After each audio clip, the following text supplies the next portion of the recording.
আসসালামু আলাইকুম। হিমু হুমায়ুন আহমেদ, পর্ব ৯। নিতুর একটি চিঠি এসেছে। নিতুর স্বভাবও দেখা যাচ্ছে ইয়াদের মতো। চিঠি পাঠিয়েছে ইংরেজিতে টাইপ করে, ডাকে পাঠায়নি, হাতে হাতে পাঠিয়েছে। নিতুর ম্যানেজার চিঠি নিয়ে এসেছে।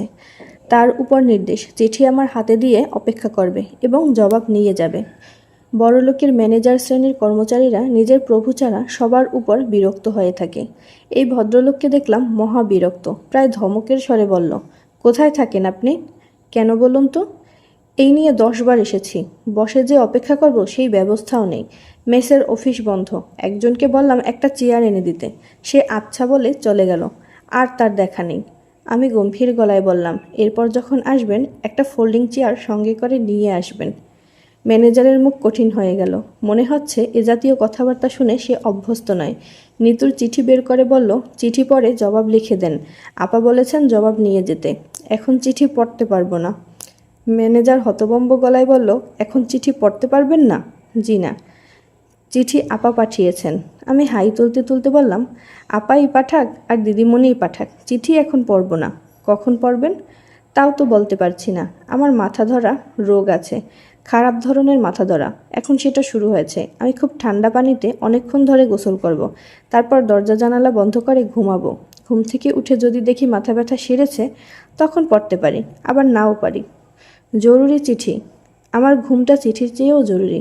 আপনি বরং এক কাজ করুন, এখন চলে যান, রাতে একবার খোঁজ নেবেন। আপাকে কি বলবো? আপনি চিঠি পড়তে চাচ্ছেন না? আমি ম্যানেজারের মুখের দিকে তাকালাম। সে আমাকে ভয় দেখানোর চেষ্টা করছে। মানুষজন দ্রুত বদলে যাচ্ছে। সবাই ভয় দেখাতে চায়, ভয় দেখিয়ে কাজ সারতে চায়। কেউ ভয় দেখালে উল্টা তাকে ভয় দেখাতে ইচ্ছা করে। ম্যানেজার বেটাকে চূড়ান্ত রকমের ভয় কি করে দেখানো যায়? মাথায় কিছুই আসছে না। ম্যানেজার কঠিন মুখ করে বলল, আমি কি ওনাকে বলবো যে উনি বলেছেন যখন ওনার ইচ্ছা হয় তখন পড়বেন, এখন ইচ্ছা হচ্ছে না? আমি হাই তুলতে তুলতে বললাম, বলতে পারেন। আচ্ছা, বলবো।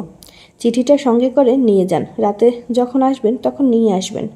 আপনি কাজটা ঠিক করছেন না। সবাই তো আর ঠিকঠাক কাজ করে না, কেউ কেউ ভুলভাল কাজ করে। আমি ভুলভাল কাজ করতেই অভ্যস্ত। আপনি চিঠি নিয়ে চলে যান। জি না, আমি অপেক্ষা করব। বেশ, অপেক্ষা করুন। আমার ঘরে একটা চেয়ার আছে, বের করে নিয়ে যান, বারান্দায় বসুন।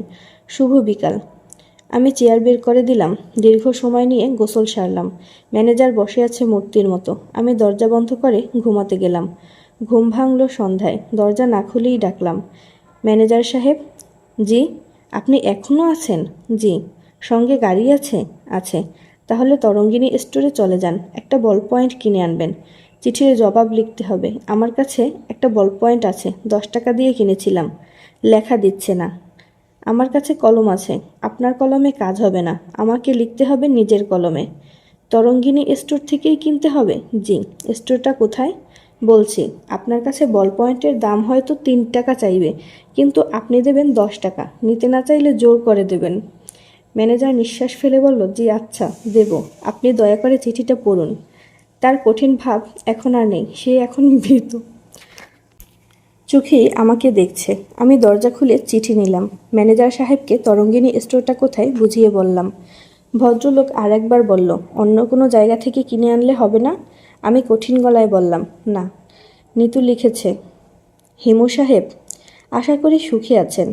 অবশ্যই আমার আশা করা না করায় কিছু যায় আসে না। আপনি সবসময় সুখেই থাকবেন এবং আপনার আশেপাশের মানুষদের নানাভাবে বিভ্রান্ত করবেন, বিপদে ফেলবেন। অন্যদের সমস্যায় ফেলাতেও সুখ আছে। সেই সুখের ঘাটতি আপনার কখনো হয় না। আপনি নিশ্চয়ই ইতিমধ্যে জেনেছেন যে আপনার বন্ধু অবশেষে আপনার সুচিন্তিত পরামর্শ গ্রহণ করেছেন। তিনি ভিখিরি হয়েছেন। ভিখিরির মতো সাজসজ্জা করে পথে পথে ঘুরছেন। এমন হাস্যকর ব্যাপার যে ঘটতে পারে তা কোনোদিনও কল্পনা করিনি। ইয়াদ বুদ্ধিমান নয়, এই তথ্য আপনি যেমন জানেন আমিও জানি, কিন্তু ও যে কতটা বোকা তা আপনিই চোখে আঙুল দিয়ে আমাকে দেখালেন। ইয়াদের আত্মীয় স্বজনদের আমি বলেছি, ব্যাপারটা আর কিছুই না, ইয়াদের এক ধরনের খেলা। ওরা ব্যাপারটা সেভাবেই নিয়েছে এবং বেশ মজাও পাচ্ছে। কিন্তু আমি তো জানি ব্যাপারটা খেলা হলেও আপনার জন্যে খেলা, ইয়াদের জন্যে নয়। আপনি যে খেলা খেলছেন তা হলো ডেঞ্জারাস গেম। আশা করি আপনি জানেন খেলা কোথায় শেষ করতে হয়।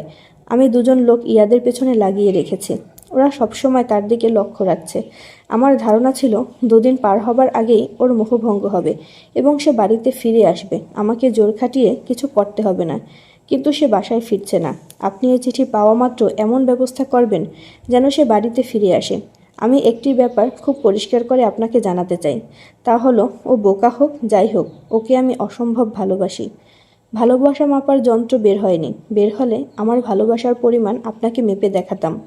ওর কোনো রকম ক্ষতি আমি সহ্য করব না। কাউকে সেই ক্ষতি করতেও দেব না। ও কোথায় রাত্রি যাপন করে তা আমাদের ম্যানেজার সাহেব জানেন। উনিই আপনাকে সেখানে নিয়ে যাবেন। ওর মাথা থেকে ভূত সরিয়ে আপনি ওকে আমার কাছে ফিরিয়ে দেবেন এবং আর কোনো দিনও ওর সঙ্গে যোগাযোগ রাখবেন না। আপনার জন্যে এই কাজ কঠিন নয়, বেশ সহজ। এই সহজ কাজের জন্যে আমি অনেক বড় মূল্য দিতে প্রস্তুত আছি। Tell me your price. আরও কিছু কথা বলার ছিল, ক্লান্ত বোধ করছি। নিতু। আমি চিঠি শেষ করে ডাকলাম, ম্যানেজার সাহেব। ভদ্রলোক তৎক্ষণাৎ সাড়া দিল, জি স্যার। আপনাকে কি চিঠির জবাব নিয়ে যেতে বলেছে? জি। বল পয়েন্ট এনেছেন? জি। কত নিয়েছে? 4 টাকা চেয়েছিল, আপনি 10 টাকা দিতে বলেছেন, দিয়েছি। নিতে চাচ্ছিল না, আপনার কথা বলে জোর করে দিয়ে এসেছি। ভালো করেছেন। আপনি কি চিঠির জবাব দেবেন? না, তবে আপনাকে নিয়ে ইয়াদের খোঁজে যাব। চলুন যাওয়া যাক। এখন গেলে ওনাকে পাওয়া যাবে না। ওনার একটা ঘুমাবার জায়গা আছে, রাত 11টার দিকে সেখানে ফেরেন। তাকে কি এখন ভিখিরির মতো লাগে? জি লাগে। ভিক্ষা শুরু করেছে? জি না। চলছে কিভাবে তা ঠিক জানি না। কিছু টাকা পয়সা নিয়ে বের হয়েছিলেন বলে মনে হয়। খাওয়া দাওয়া করছে? প্রথম দিন কিছু খাননি, রাতে একটা পাউরুটি খেয়েছেন। তারপর? আমি শুধু প্রথম দিনের খবরই জানি। ওর দিকে লক্ষ্য রাখার জন্যে লোক রাখা আছে না? জি আছে। ম্যানেজার সাহেব, আপনি নিজে কি খাওয়া দাওয়া করেছেন? না, দুপুর থেকে এখানেই বসে আছেন। খাইনি কিছু। যান খেয়ে আসুন। জি না। না কেন? ম্যানেজার জবাব দিল না। আমি বললাম, নিতু কি বলে দিয়েছে আমাকে এক মুহূর্তের জন্যেও চোখের আড়াল না করতে? জি। তাহলে চলুন, আমার সঙ্গেই চলুন, আপনাকে খাইয়ে আনি। লাগবে না, আসুন যাই। স্যার, আমি কিছু খাবো না।